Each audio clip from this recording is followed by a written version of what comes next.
Boa noite. Vereador Matheus Wesp apresenta projeto que possibilita a mediação e conciliação para resolver impasses que envolvem a administração municipal. Vamos imaginar o caso de um precatório. Um professor recebe um precatório. Depois de anos de julgamento, até para ser executada essa decisão judicial, levará um tanto outro tempo até para poder ser pago pelo município. Por exemplo, no caso da nossa cidade. A mediação ela possibilita que as pessoas cheguem a um acordo, evitando toda a judicialização do processo. Sancionada a lei que vai regulamentar a instalação de parklets. Demonstra que nós conseguimos construir um projeto de lei que responde todos os preceitos constitucionais e, ao mesmo tempo, se transforma numa contribuição importante para transformar a cidade. Rufa reivindica trevo para o bairro Santo Antônio da Pedreira. Ali é um perigo tremendo ali. Ali não tem acostamento e as pessoas chegam ali e entram direto naquele trevinho ali. Então eu sugeri, já veio bater vários, que ali pode dar um grande acidente. Talalana destaca benefícios das academias ao ar livre. Porque tu sabe que as pessoas que se exercitam são pessoas que raramente ficam doentes, né? Então, a academia ao ar livre é sinônimo de saúde, é sinônimo de economia para o município de Passo Fundo. Então, tudo que for gasto com uma academia ao ar livre é muito benéfico para a população passofundense. Estas e outras informações no canal da comunidade.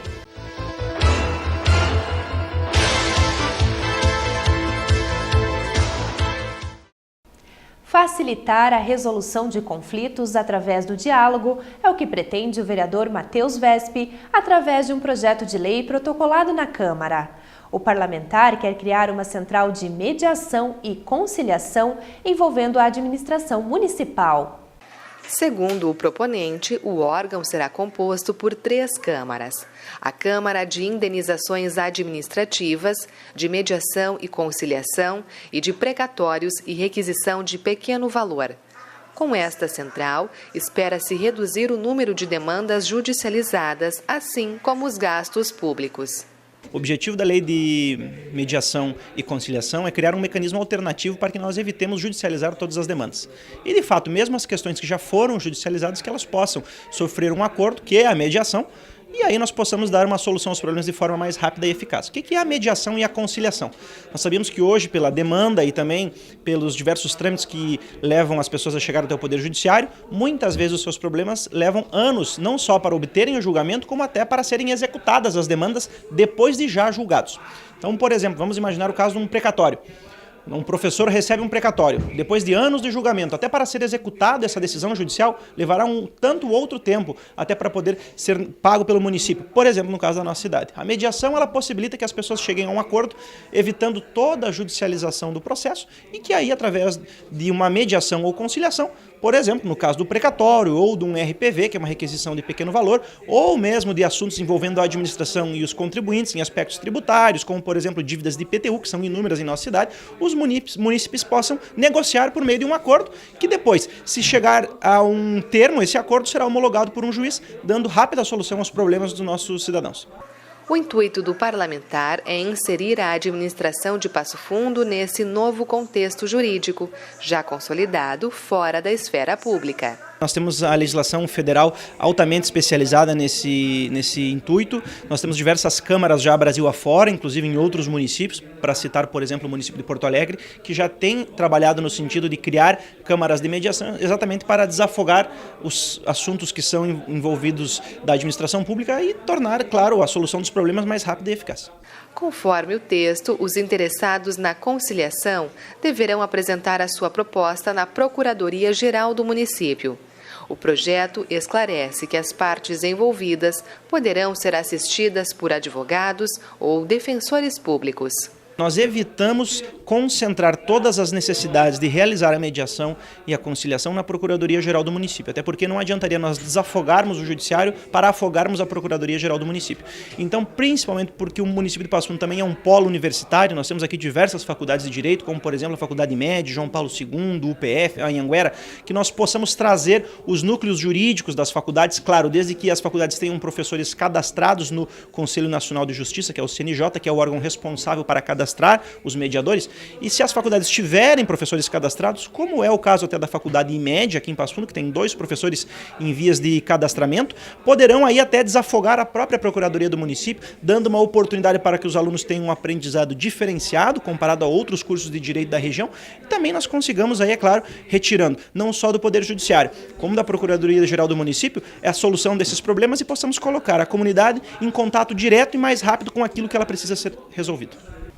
O prefeito Luciano Azevedo sancionou a lei de autoria do vereador Alex Necker, que autoriza a instalação de parklets em Passo Fundo.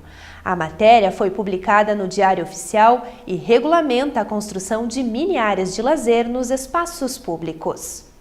Agora, a Lei Municipal número 5.271 estabelece, inclusive, as áreas em que poderão ser implementadas as extensões temporárias de passeios públicos.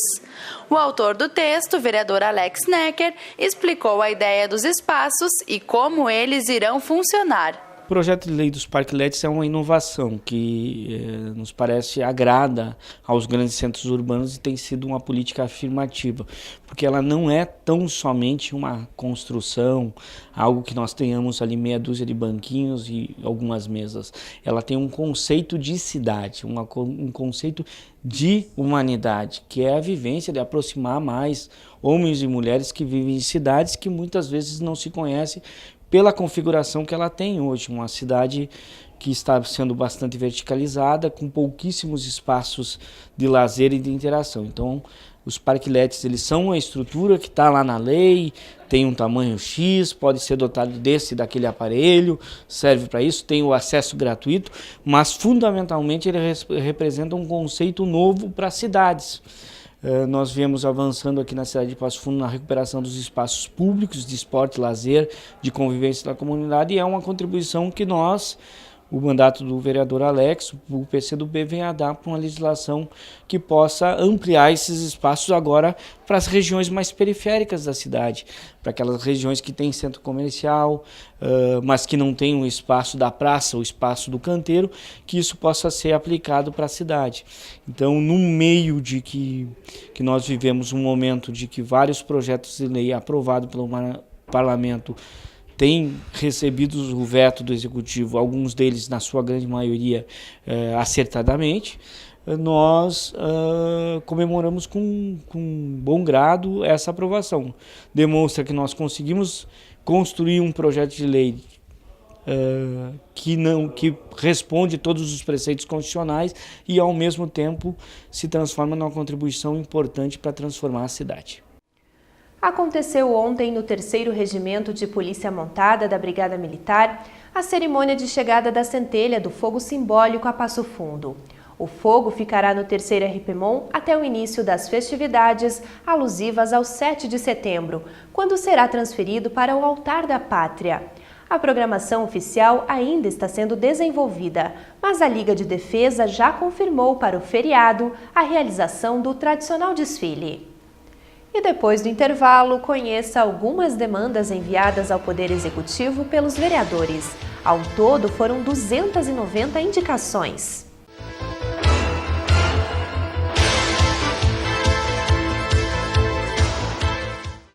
Contribua com o pedágio da APAI de Passo Fundo, sábado, dia 26 de agosto, das 9 da manhã até as 3 horas da tarde, no centro da cidade. Colabore com a inclusão de 350 usuários.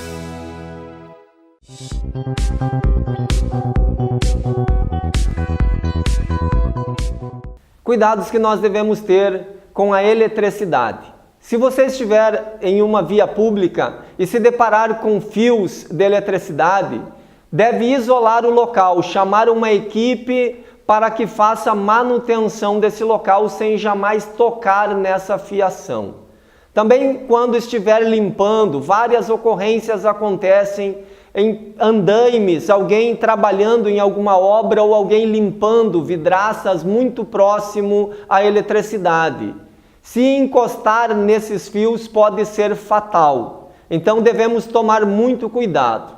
Em nossas residências também devemos ter muito cuidado, ainda mais agora chegando o inverno, onde vários aquecedores, ar-condicionado e tantos itens são ligados em nossa rede. porém jamais, às vezes não fazemos a manutenção devida para que possa ter uma carga suficiente para atender a demanda dentro da nossa residência. Também devemos ter cuidado à noite, desligar aqueles aparelhos que não são necessários durante a noite estar ligados. Tudo isso vai ajudar na segurança contra a energia elétrica.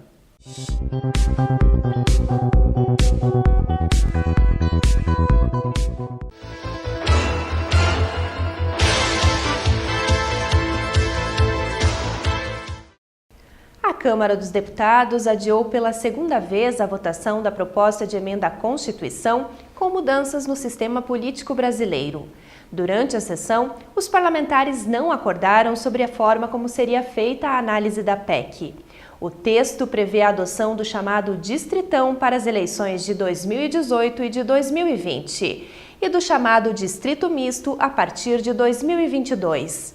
Hoje, a eleição para deputado federal, estadual e vereador segue o modelo proporcional com a lista aberta. Agora, o Jornal da Câmara vai falar sobre as indicações protocoladas pelos vereadores.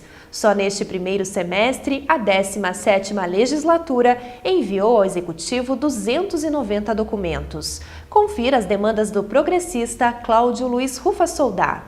O parlamentar está solicitando do Poder Executivo a instalação de uma academia ao ar livre no Banhado da Vergueiro. A demanda partiu de pessoas que residem nas proximidades do parque. Muitos moradores vão lá com suas crianças, vão no parque e daí as pessoas, por que não fizeram para as crianças também uma academia ao ar livre para as crianças ficarem brincando? Então as pessoas só caminham ali e precisaria mesmo uma academia ali. Então, como os moradores me pediram do bairro, já fizeram uma reforma grande, que já fica ali o meio ambiente, então eu já fiz esse pedido da academia ao ar livre para as pessoas poderem também fazer esse exercício ali, eu deixar suas crianças por perto para poderem brincar também. É uma forma de incentivar a saúde também, vereador. Com certeza, incentiva a saúde, ver um programa de lazer, que as pessoas podem, fazer os seus exercícios, que hoje é preciso fazer o exercício. Então, a pedido dos moradores da Vergueiro, eu pedi a academia ao ar livre. O outro pedido reivindica a construção de um trevo no bairro Santo Antônio da Pedreira. Conforme o vereador, a falta de sinalização e o excesso de velocidade dos veículos dificultam a vida dos motoristas que buscam acesso ao bairro. Ali é um perigo tremendo ali. Ali não tem acostamento e as pessoas chegam ali e entram direto naquele trevinho ali. Então eu sugeri, já veio batendo várias, que ali pode dar um grande acidente. Tem aquelas casas que quando os caminhões descem, vai dar, de repente dá uma grande tragédia ali, por causa que a gente sai dos pedidos e não consegue fazer. Então fizemos audiência pública, mencionei de novo ali para o Daire, que ali realmente precisa fazer um trevinho para as pessoas poderem entrar. Então vamos ver agora, visto que vai para o Ministério Público, tudo nessa audiência pública, vamos esperar se eles resolvem fazer aquela entrada, pelo menos para as pessoas não derem um acidente, uma tragédia maior ali. Como defensor do esporte, o vereador Aristeu Dalalana também quer a instalação de uma nova academia ao ar livre na cidade. O PTBista sugere a colocação do equipamento na Praça Toqueto. O parlamentar comenta a importância da ferramenta, que traz inúmeros benefícios à população. Ele ainda recorda que a implantação dos equipamentos era um desejo antigo, que hoje está se consolidando cada vez mais. As academias ao ar livre em Passo Fundo foi um do meu sonho, né? Há muitos anos atrás, desde quando começou, né? Começou lá no bairro Boqueirão, depois se transferiu lá para a Coab 1, e assim a gente foi pedindo e indicando ao executivo, que é quem executa a obra, para que tivesse essas academias ao ar livre para a população passafundense. Isso é muito benéfico para a comunidade, porque o município, o Estado, a União tem tudo a ver com os gastos públicos que existem com a saúde, né? E se nós conseguirmos expandir essas academias, assim como a gente está conseguindo, né? Foi ideia que trouxeram ao nosso gabinete há muitos anos atrás, e conseguir expandir isso para todas as regiões de Passo Fundo, a gente vai estar causando um benefício à população. O benefício da saúde, o benefício do bem-estar e um benefício para o país, para o município, para o Estado, porque tu sabe que as pessoas que se exercitam são pessoas que raramente ficam doentes, né? Então, a academia ao ar livre é sinônimo de saúde, é sinônimo de economia para o município de Passo Fundo. Então, tudo que for gasto com uma academia ao ar livre é muito benéfico para a população passofundense, em especial para as pessoas que fazem as suas caminhadas, que já vão se exercitar. Eu conheço assim centenas de pessoas, né, que se locomovem ali na região do Boqueirão e vão usar as academias que nós temos ao ar livre naquela região. Então, queremos estar sempre fazendo essas indicações ao Executivo que leve a todos os bairros de Passo Fundo, né, porque é uma coisa que a população aderiu muito bem, né, e que é benéfico a todos. Já o vereador Fernando Rigon está solicitando a instalação de lixeiras de cores diferentes para a coleta seletiva em praças e outros espaços públicos. Nós temos uma preocupação muito grande hoje com o meio ambiente, mas nós não educamos as pessoas já desde novas a fazer a coleta e a separação do lixo. E a gente sabe que os lixos são determinados por cores, o que é lixo orgânico, o que é vidro, o que é pilhas e assim por diante. Então, nada mais do que a gente colaborar já desde de pequeno, né, incentivar as crianças já saber a qual a cor se destina o vidro, por exemplo, a uma cor específica. E a gente nota muito de que nós queremos que haja uma coleta seletiva de lixo, mas não há na cidade locais para a gente já destinar o lixo já separado. Então, eu acho que nós temos que fazer uma grande campanha, e por isso a gente fez essa indicação ao Executivo, porque a gente tem a lixeira já com as cores diferentes, e com isso a gente já eduque todo mundo a fazer uma devida separação do lixo. E o vereador Pedro Danelli é o meu convidado no Câmara Entrevista, que será exibido daqui a pouco, logo após a sessão plenária. No programa, o parlamentar destaca ações e projetos e também fala das expectativas para assumir a presidência do Legislativo em 2018. Depois de 21 anos de vereador nesta casa, surgiu a oportunidade de nós ser presidente no próximo ano, inclusive a gente já foi eleito, se mudou o regimento interno e esse ano então é o vereador Patrick, o próximo ano somos nós. Posteriormente, no final do ano que vem, vai ser eleito os dois presidentes dos últimos 2 anos. A expectativa é muito boa, muito bem motivado, porque, como eu disse, a gente conhece toda a casa, conhece até onde o presidente da Câmara pode auxiliar a comunidade, auxiliar o trabalho dos vereadores, auxiliar a equipe que trabalha aqui, TV Câmara, os colaboradores, os funcionários, os assessores, enfim, ouvir as entidades. E para mim vai ser com certeza uma experiência, né, que eu acho que, como disse, não poderia deixar de ser presidente da Câmara pelo menos 1 ano, que é agora regimentalmente, pelo período que estive na casa e pela votação que sempre tenho tido das pessoas, do eleitor, que eu sempre agradeço essas pessoas que muitos deles votam desde o primeiro mandato em mim e outros vão se somando, porque a gente tem que dar resultado, tem que dar resposta para a comunidade. E quero fazer um trabalho junto com os demais membros da mesa, com os demais vereadores, um trabalho que fique marcado na Câmara de Vereadores. E o Jornal da Câmara desta quarta-feira está chegando ao fim. Obrigada pela sua companhia e até amanhã.